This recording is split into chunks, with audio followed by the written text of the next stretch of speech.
Hi, and welcome to Quilt Street. I'm Mary Kate Carpetras, and in this video, we're going to be talking about the maple leaf block.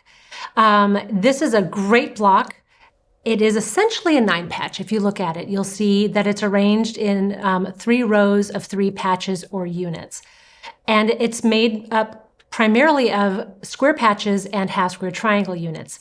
We have this classified as an intermediate level block, and the only reason for that is because it has this little stem unit here, which kind of mixes things up a little bit. But overall, it's a pretty easy block.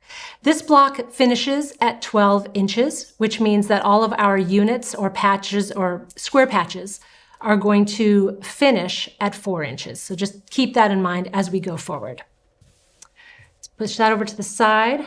The first thing we're going to do is something that is probably pretty familiar to you already, and that is making half-square triangle units.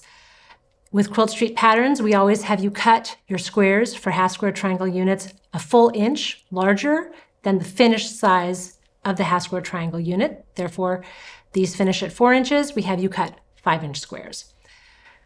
1A fabric, in this case, it's the background pale white fabric, has a slight dot in it, but it's essentially a blender, right?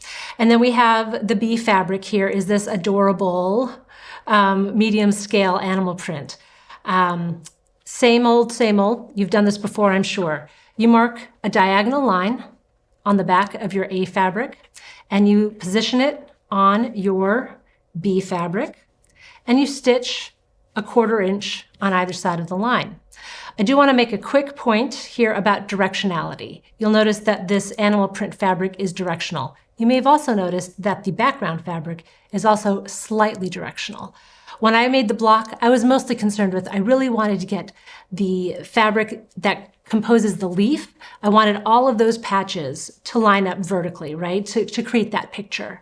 And if that is important to you, if you're using a directional fabric, then you need to pay attention to how you lay your A square on top of your B square. You want to make sure that that line is going essentially in the same direction as your finished units here, right? You've got it going from lower left to upper right. And if you peel it back, you can see that that's where your fabric is. And that's going to create the image that you want. So just be aware of that as you're stitching. Same as you've always done before, you're going to cut your units apart on this drawn line, press them open, and you're going to get your units. You'll also want to trim them up, right? It's something that we've done before. You lay your square triangle on top of the unit, line up the 45-degree line, and trim. These have already been trimmed, okay? But you would just trim off the dog ears and get them nice squared up to 4.5 inches. So let's push these out of the way. I'm going to keep you out though. Now let's get to the stem unit. If you've never done this before, it's fun. It goes pretty quickly. We're starting out with 2, well, let's say it this way. You're going to cut a square that is 4 3/4 inches from your background fabric, and then you're going to cut that in half on the diagonal. You're going to insert a strip that is 7/8 inches wide by 7 inches long. The way to get these to line up is pretty low tech. What I like to do is I just finger press. So I fold it in half. I'm taking the triangle and I'm folding it in half along the long side, the bias edge side, just giving that center a nice press. I'll do the same thing with the strip. Fold it in half, give it a nice finger press, and lay it out. And then I use those fold marks, which might be a little hard to see on camera, but I can use those fold marks to line up where I want to stitch. Because as you see, the triangle doesn't necessarily reach all the way to the end of the strip. And that's by design because we want to have a little extra there at the ends. Stitch together, do the same on the other side. I'm going to give this one a finger press and line up those little center marks. And then you're just going to line up those finger pressed marks to stitch that other side together, and that's what you get. You're going to end up with this unit.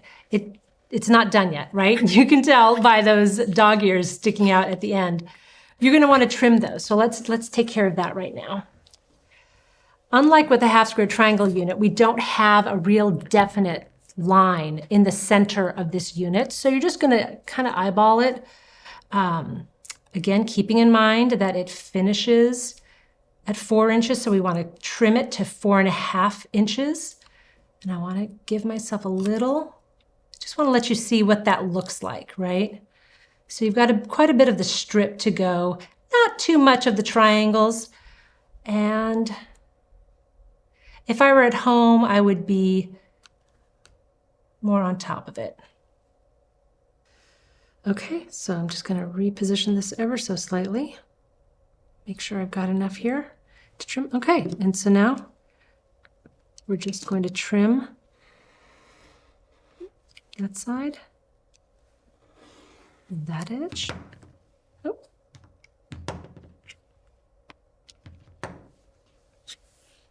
That out of the way, and then turn it.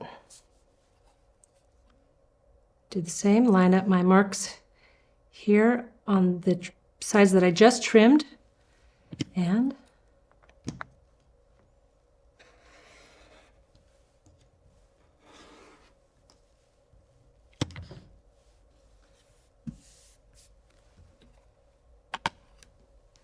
there you have it.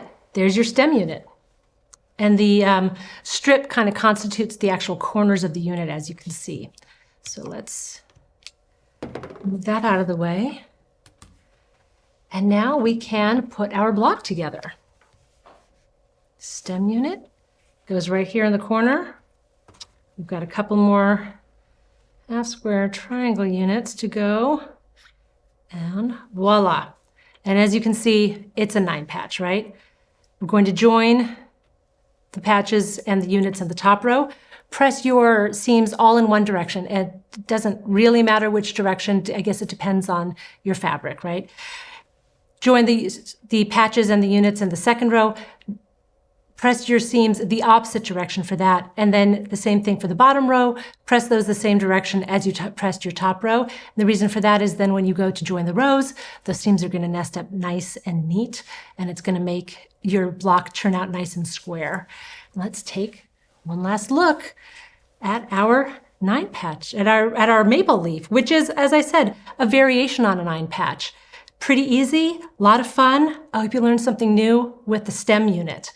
Be sure to check out the other blocks in our block library at quiltstreet.com.